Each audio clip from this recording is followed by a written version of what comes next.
என்ன ஏதோ காது கேட்கலன்னு சொன்னீங்க, இப்ப சொல்லுங்க. நாளைக்கு காலையில என் பொண்ணு வரா, 5 மணிக்கெல்லாம் எழுந்துக்கோ. இட்லி, மட்டன், ஈரல், குடல், வஞ்சரம், எறா. அவன் 5 மணிக்கு வர்றதுனால காலையில நீ 4 மணிக்கெல்லாம் எழுந்துக்கணும்.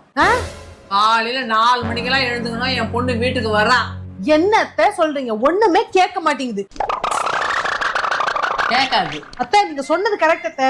இந்த சேர்ல உட்காந்தா எதுவுமே கேட்க மாட்டேங்குது. நான் சொன்னேன்ல. ரியல் அடடடடடடா. மாமியாரும் மருமகளும் என்னமா ஆக்டிங் கொடுக்குறீங்க. சீரியல்ல கூட இந்த மாதிரி ஆக்டிங் நான் பார்த்தே கிடையாது. நீ வேணா வந்து உட்கார்ந்து பாரு. இல்ல உங்களை மாதிரி நான் போய் பேச முடியாது. நான் நேர்மையா இருக்கிறேன். நான் உட்காந்து கட்டவா? இந்த சேர்ல உட்காந்தா காது கேட்காதான். என்கிட்டலாம் உங்க பாச்சா படிக்காது. இப்ப நான் ஒரு கேள்வி கேட்பேன், நீ ஒருத்தரை தான் சொல்லணும். உனக்கு நான் முக்கியமா, உங்க அம்மா முக்கியமா? சொல்றா, நான் தான் முக்கியம். எங்க வாங்க இந்த சேரு? சொன்னது கரெக்ட்.